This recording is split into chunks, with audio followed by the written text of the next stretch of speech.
गर्मियों की छुट्टियां चल रही थी और हियो घर में अकेला था। उसके माता पिता अपने दूसरे हनीमून पर निकल चुके थे। वह पूरे दिन अपने कमरे में 2 आयामी काल्पनिक पात्रों के गीत सुनते हुए बिताता और धीरे धीरे उसका घर एक कूड़ेदान सा बन गया था। एक सुबह जब वह गहरी नींद में था तभी दरवाजे की घंटी बजी। दरवाजे की सुरक्षा कैमरे में एक सुंदर युवती दिखाई दी। वह एक नौकरानी की नौकरी मांगने आई थी। हियो ने कोई योजना न होते हुए भी उसे अंदर बुला लिया और पूछा कि उसे किस प्रकार का अनुभव है। युवती ने गंभीर स्वर में उत्तर दिया। वह पहले एक हत्यारिन थी जो विश्वासघात करने वालों को समाप्त कर देती थी। यह सुनकर हियो भयभीत हो गया। तभी उसने बताया उसके स्वामी ने उसे हियो की सेवा में भेजा है। हियो घबराकर उससे कहता है कि वह मजाक कर रही है, परंतु वह नकार देती है। और भी अधिक घबराकर वह पूछता है कि क्या उसका स्वामी से कोई संबंध है। तो वह बताता है कि उसकी दादी कभी उस स्वामी के बेटे के तीसरे चचेरे भाई के ड्राइवर को जानती थी। हियो क्षुब्ध होकर कहता है कि वे तो लगभग अजनबी ही हैं, पर बीच में ही युवती की बात काट देने पर उसे डर लगता है कि कहीं वह नाराज न हो जाए। वह बात बदलते हुए पूछता है कि वह किस प्रकार की हत्या कला में निपुण है। युवती मुस्कुराते और उसे आंगन में ले जाकर एक पेड़ पर चाकुओं से सीधी रेखा बनाते हुए प्रदर्शन करती है। यह देख हियो भयभीत हो जाता है और कहता है कि उसे किसी की हत्या नहीं करवानी और वह उस स्वामी को जानता भी नहीं है। युवती थोड़ा खिन्न होती है पर उसकी बात मान लेती है और क्षमा मांगकर लौटने लगती है। हियो अब राहत की सांस लेता है, लेकिन तभी देखता है कि युवती एक छोटी सी घंटी भूल गई है। वह उसके पीछे दौड़ता है और जैसे ही चौराहे पर पहुंचता है एक ट्रक उसकी ओर आता दिखता है। सौभाग्यवश वह हत्यारिन युवती हवा में छलांग लगाकर हियो को धक्का देती है और उसकी जान बचा लेती है। जमीन पर उठते हुए वह कुछ शर्माई सी प्रतीत होती है और कहती है, मैंने आज तक किसी को यूं नहीं बचाया। युवती को समझ नहीं आता कि उसका हृदय इतनी तीव्र गति से क्यों धड़क रहा है। हियो यह देख थोड़ा अचरज में पड़ गया। फिर वह युवती जाने लगती है, पर तभी हियो का मन बदलता है और वह उसे एक बार अपनी क्षमताओं का प्रदर्शन करने के लिए आमंत्रित करता है। जब वह पुनः घर पर लौटते हैं तो युवती उसे चाकू चलाने की शिक्षा देने लगती है, परंतु हियो हंसते हुए कहता है कि उसे तो बस घर की सफाई करवानी है। वह कमरे में फैले बैगों की ओर इशारा करता है तो युवती गंभीरता से पूछ बैठती है, इनमें कितने शव हैं? हियो घबरा जाता है और सफाई से समझाता है कि उसका हत्या कला से कोई लेना देना नहीं है। वह तो बस एक सामान्य घरेलू सहायिका चाहता है। अपने प्राण बचाने के ऋण से प्रेरित होकर वह उसकी सहायता करना चाहता है। युवती पूछती है कि यदि वह एक अच्छी नौकरानी बन पाए तो क्या वह उसे रख लेगा। हियो सहमति जताता है। युवती भरपूर प्रयास करती है, लेकिन शुरुआत में ही पोछा टूट जाता है, पानी फैल जाता है और बाल्टी उसके सिर पर जा अटकती है। वह व्याकुल होकर माफी मांगती है और जल्दी से ठीक करने का वादा करती है, परंतु फिसलकर गिर पड़ती है। हियो उसे थामने ही वाला होता है कि तभी युवती अपने अद्वितीय कौशल से एक सुंदर कलाबाजी करती है और संतुलित ढंग से भूमि पर उतरती है, पर उसकी सफलता को फिर से सिर पर गिरी बाल्टी बिगाड़ देती है। हियो मुस्कुराते हुए कहता है, तुम हमेशा इतने अजीब तरह से निपुण क्यों रहती हो। यह सुनकर युवती उदास हो जाती है और कहती है उसे हत्या के अलावा और कुछ करना नहीं आता। वह कहती है कि यदि वह उसे अब नौकरी नहीं देना चाहता तो वह समझ सकती है, परंतु हियो मुस्कुराता है, बाल्टी हटाकर उसे तौलिया देता है और कहता है, नई चीजें सीखी जा सकती हैं। फिर दोनों मिलकर घर की सफाई करते हैं और थोड़ी ही देर में पूरा घर चमक उठता है। अब इतने काम के बाद भूख भी लग जाती है, परंतु युवती खाना पकाना नहीं जानती। हियो यह भी सिखाने का निर्णय करता है। युवती सब्जियां काटने का कार्य कर लेती है और अपने निपुण चाकू कौशल से पलक झपकते ही पत्ता गोभी बारीक काट देती है।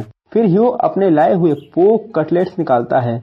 युवती आश्चर्य से पूछती है, यह क्या है। वह बताती है कि उसने कभी स्वाद का महत्व नहीं समझा, खाना तो बस पोषण के लिए होता है। हियो को यह बात थोड़ी चुभ जाती है। नौकरानी को भोजन का स्वाद विशेष नहीं लगा। वह अपने शहर के प्रसिद्ध पोर्क कटलेट्स की तारीफ करने लगता है, मानो उसका स्वाद स्वयं उसकी आत्मा की अभिव्यक्ति हो। लेकिन युवती की प्रतिक्रिया फिर भी फीकी रहती है। फिर हियो को अचानक ध्यान आता है कि उसने अब तक उसका नाम ही नहीं पूछा। युवती शांत स्वर में कहती है कि उसका कोई नाम नहीं है और चूंकि अब हियो उसका स्वामी है, वह जैसा चाहे वैसा नाम रख सकता है।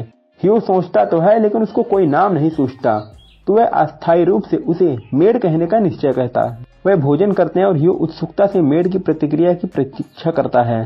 स्वाद विशेष महसूस न होने पर भी वह कहती है कि यह भोजन उसमें एक अजीब सी ऊष्मा भर देता है, एक अनुभूति जो उसने पहले कभी नहीं जानी। वह कहती है कि स्वादिष्ट है, लेकिन जब हियो उसे एक विशेष चटनी जो लगभग 90% MSG से बनी थी उसके साथ कटलेट आजमाने को कहता है, तो वह उसे तीव्र स्वाद से अभिभूत कर देता है। उस रात हियो एक भयानक सपना देखता है और वो रोते हुए जागता है। यह सपना उसे अक्सर आता है जिसमें उसकी माँ उसे छोड़ देती हैं।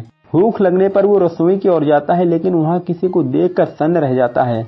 मन में शंका जागती है कि कहीं वह हत्यारी युवती उसकी सतर्कता का लाभ उठाकर उसे मारने तो नहीं आई।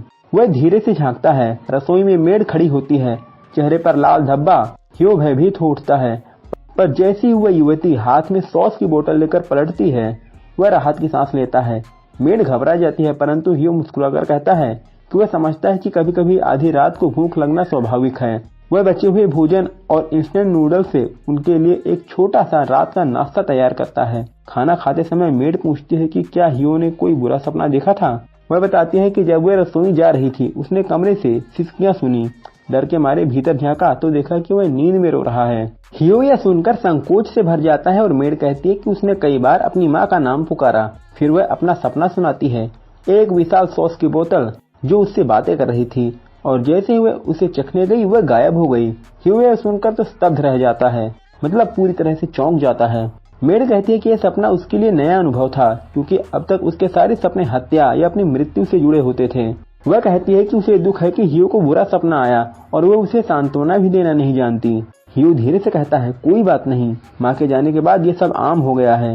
ह्यो कहता है कि उसे अक्सर अपनी माँ के चले जाने के सपने आते हैं। बचपन में जब वह ऐसे बुरे सपने देखता है तो माँ की गोद में सिर रखकर सो जाया करता था। वह सुनते ही मेड तुरंत अपने मोटे मखमली जांघों की ओर इशारा करते हुए कहती है, आप चाहे तो मेरी गोद में सर रखकर सो सकते हैं। ह्यो चौंक कर कहता है, अरे अब मैं बच्चा नहीं रहा और मैं किसी भी अजनबी की गोद में सर नहीं रख सकता। यह सुनते ही युवती भीतर से शून्य और व्यर्थ से महसूस करने लगती है। उसे अपने पुराने स्वामी की बातें याद आती हैं, तुम्हारा काम केवल मारना है और कुछ नहीं। तभी ह्यो चुपचाप जाकर अपना सर उसकी गोद में रख देता है। मेड को एक अजीब सी ऊष्मा महसूस होती है, जैसे किसी ने पहली बार उस पर विश्वास किया हो। वह धीरे से कहती है, जब तक चाहे ऐसे ही सोए रहिए। अगले दिन मेड घर के कचरे को कुचलकर छोटा बनाने लगती है। ह्यो उसकी तकनीक देखकर प्रभावित होता है। जब वह कचरा बाहर फेंकने जाता है तो उसे अपने द्वारा एक डिब्बा मिलता है जिसमें एक प्यारा सा पिल्ला बैठा होता है। ह्यो खींच उठता है, क्या मेरा घर कोई अनाथालय है जो हर प्रजाति के बेसहारा जीवों को अपनाना पड़े। तभी मेड को डिब्बे में एक चिट्ठी मिलती है जिसमें लिखा होता है कि कुत्ते के पुराने मालिक ने इसे एक छोटी नस्ल का समझकर खरीदा था, लेकिन बड़ा निकलने पर ना तो समय था ना ही पैसे, इसलिए उसे इस सबसे अमीर दिखने वाले घर के सामने छोड़ दिया गया। ह्यो पहले तो झुंझलाता है, पर फिर भी वह पिल्ले को अपनाने का निश्चय करता है, क्योंकि गर्मी में वह जीवित नहीं रह पाएगा। उसकी बात सुनकर मेड कुछ क्षण चुपचाप रह जाती है, फिर गंभीर स्वर में कहती है, हर किसी को बिना सोचे समझे बचाना ठीक नहीं है। जो त्याग दिए हैं उन्हें खुद को मजबूत बनाना चाहिए। वह चेतावनी देती है, कहीं ऐसा न हो कि तुम्हारी ये सहानुभूति भविष्य में तुम्हें पछतावे में बदल दे। ह्यो बस मुस्कुराकर कहता है, मैं ज्यादा दार्शनिक नहीं सोचता, अगर किसी को बचा सकता हूँ तो बचाता हूँ। वह पिल्ले को गोद में उठाता है और मेड से पूछता है, कल तुमने मुझे बचाया था सहानुभूति से या बस तुम्हारी सहज प्रवृत्ति थी। फिर वह कहता है कभी कभी जीवन बचाना सिर्फ एक मानवीय स्वभाव होता है। और वह पिल्ले को अंदर ले जाता है। पिल्ला प्यारा और फूला फाला था। ह्यो उससे खेलने लगता है और मेड से पूछता है, क्या तुम भी इसे गोद में लेना चाहोगी। युवती पीछे हटती है और कहती है, मुझे कुत्तों से थोड़ा डर लगता है। फिर संकोच से कहती है, लेकिन यदि आप मुझे आदेश दें तो मैं डर के बावजूद उसे गोद में लूंगी। ह्यो मुस्कुराकर कहता है, जरूरत नहीं, तुम्हें खुद को जबरदस्ती नहीं करनी चाहिए। ह्यो मेड से पूछता है कि उसे कुत्तों से डर क्यों लगता है। मेड गंभीर स्वर में बताती है कि जब उसका स्वामी उसे हत्यारा बनाने के लिए प्रशिक्षित कर रहा था, तब उसने उसे जंगली कुत्तों के बीच जंगल में छोड़ दिया था। यह अनुभव उसके लिए इतना भयावह था कि उसका असर आज तक नहीं गया।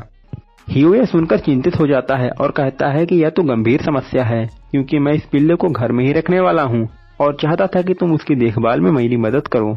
उसकी यह बात मेड के दिल को गहराई से छू जाती है। अपने नए मालिक के लिए उपयोगी बनने की चाह में वह डर पर काबू पाने का निश्चय करती है और कहती है, क्या मैं पिल्ले को अपनी गोद में ले सकती हूँ। ह्यो अनुमति देता है और जैसे ही वह पिल्ले को उठाती है, उसका पूरा शरीर एक पुराने नोकिया फोन की तरह कांपने लगता है। ह्यो पूछता है, आखिर तुम्हें डर किस बात का है। मेड कांपते हुए कहती है, इसके नुकीले पंजे और दांत बहुत खतरनाक हैं। ह्यो मुस्कुराकर कहता है, मुझे तो यह बहुत मासूम और प्यारा लग रहा है। अचानक पिल्ला उसके उंगली को चबाने लगता है और वह घबराकर उसे खिड़की के बाहर फेंकने ही वाली होती है कि ह्यो तुरंत आगे बढ़कर उसे रोक लेता है और पिल्ले को अपनी गोद में ले लेता है। वह जमीन पर बैठी सांसें संभालती हैं, जबकि पिल्ला अब ह्यो की उंगलियां काटने लगता है। वह समझ जाता है कि शायद उसके दांत निकल रहे हैं। वह उसे पास की पेट शॉप में ले जाकर उसकी जांच कराता है और कुछ जरूरी सामान खरीदता है। लौटते समय वह मेड को धन्यवाद करता है कि वह उसके साथ खरीदारी करने आई। मेड थोड़ी देर चुप रहती है, फिर कहती है, आप जैसे दयालु इंसान मैंने पहले कभी नहीं देखे। आपने मुझे ऐसे आदेश दिए जो पहले कभी नहीं मिले।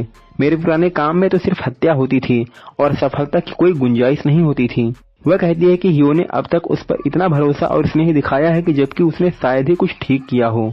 वह धीरे से पूछती है कि क्या मैं वाकई आपके साथ रहने लायक हूँ और क्या मैं आपके लिए उपयोगी बन सकती हूँ। इससे पहले कि ह्यू जवाब दे, पिल्ला अचानक भागने लगता है। ह्यू उसे पकड़कर लाता है और कहता है, शायद तुमने कभी चाहा हो कि तुम एक सामान्य लड़की की तरह जीवन जी सको। क्या मौका तुम्हारे सामने है, ज्यादा मत सोचो। मेड को अचानक एहसास होता है कि अब तक उसने कभी इस जीवन को छोड़ने के बारे में नहीं सोचा था। हत्या ही उसका एकमात्र उद्देश्य था। उसे लगता था कि अगर वह सब करे तो उसका अस्तित्व व्यर्थ हो जाएगा। तभी ह्यू कहता है, देखो सूरज कितना सुंदर ढल रहा है। मेड उसके पास आकर खड़ी होती है और सोचती है, शायद अगर मैं इसके साथ रहूं तो मैं खुद को समझ सकूं और जान सकूं कि मैं वास्तव में क्या चाहती हूं। ह्यू मेड से कहता है, जब वह पहली बार उसके घर आई थी तो वह बहुत डर गया था क्योंकि उसने असली जीवन में कभी किसी हत्यारे को नहीं देखा था। लेकिन जब से उसने उसे जाना है और यह समझ में आया है कि वह दिल से एक अच्छी इंसान है। अच्छी इंसान, यह सब सुनकर मेड को वह समय याद आता है जब वह एक सामान्य लड़की थी और उसके माता पिता उसकी तारीफ करते थे। वह इमोशनल हो जाती है और ह्यू से पूछती है कि वह फिर से एक सामान्य लड़की कैसे बने। ह्यू मुस्कुराकर कहता है कि सबसे पहले तो उसे अपनी सफलताओं को लेकर अपराध बोध नहीं करना चाहिए। जो भी वह कर रही है वह उसके लिए नया है और नई चीजें सीखते समय गलती होना स्वाभाविक है। बाद में मेड डिनर की तैयारी में जुट जाती है और इस बार वह गोभी को सामान्य तरीके से काटती है। उसे लगता है कि सामान्य तरीके से काम करना कितना आसान होता है और इसके लिए ज्यादा एकाग्रता की जरूरत नहीं होती। तभी पिल्ला उसके पास आकर उसके पैरों को रगड़ खाने लगता है। मेड घबरा जाती है और चाकू उस पर तान देती है, यह सोचकर कि वह उस पर पीछे से हमला करने आया है। लेकिन जब वह देखती है कि वह कांप रहा है और फिर गिर जाता है तो उसे एहसास होता है कि वह भूखा था। वह उसे खाना देती है और धीरे धीरे डर पर काबू पाने की कोशिश में उसे छूने का प्रयास करती है। तभी ह्यू कमरे में प्रवेश करता है और उसे चौंका देता है। वह देखता है कि मेड ने पिल्ले को खाना खिला दिया है और वह उसका धन्यवाद करता है। पिल्ले के रेशमी रोए देखकर ह्यू उसका नाम मचाई रख देता है और सबको यह नाम पसंद आता है। फिर वह अचानक भावुक होकर मेड से कहता है कि वह अब अपने काम में बहुत बेहतर हो गई है। यह सुनकर मेड भाव विभोर हो जाती है, खुशी से पागल हो जाती है और वह कहती है कि अगर ह्यू व्यस्त हो तो वह पिल्ले का ध्यान रख सकती है। ह्यू उसकी कुत्तों से जुड़ी फोबिया को लेकर चिंतित होता है, लेकिन मेड दृढ़ता से कहती है कि सामान्य बनने के लिए उसे अपने डर पर काबू पाना ही होगा। उसकी इस निश्चय शक्ति से ह्यू प्रभावित होता है और उसका मार्गदर्शन करता है। वह मचाई को सहलाती है, उसे गोद में लेती है और पहली बार महसूस करती है कि उसका डर निराधार था। पिल्ला तो बहुत ही प्यारा और शांत है। बाद में वे डिनर के लिए बैठते हैं तो मेड एक बार फिर से जादू चटनी से मंत्रमुग्ध हो जाती है और अपनी थाली झपट कर खत्म कर देती है। ह्यू उससे पूछता है कि क्या वह दूसरी बार खाना चाहती है तो वह संकोचवश मना कर देती है, लेकिन उसका शरीर अपने आप थाली आगे बढ़ा देता है। हंसते हुए कहता है कि वह हमेशा इतनी झिझकती क्यों है, जो चाहे वह मांग सकती है। यह सुनकर मेड एक बड़ी बात कह देती है। वह ह्यू से अनुरोध करती है कि वह उसे कोई नाम दे। लेकिन भाई ह्यू अब इस मेड को क्या नाम देगा और कहानी में आगे क्या होगा, क्या ये मेड इसकी हत्या कर देगी, हम जानेंगे कहानी के अगले पार्ट में। अगर आपको आज की कहानी का अगला पार्ट 2 चाहिए तो मुझे कमेंट में जरूर बताना। और अगर आज की कहानी आपको पसंद आई है तो आपको कमेंट बॉक्स में दिखने वाली वीडियोस को भी जरूर देखना चाहिए। वो कहानियां भी आपको काफी पसंद आएंगी। मिलते हैं अगले वीडियो में, तब तक के लिए बाय बाय, सायोनारा।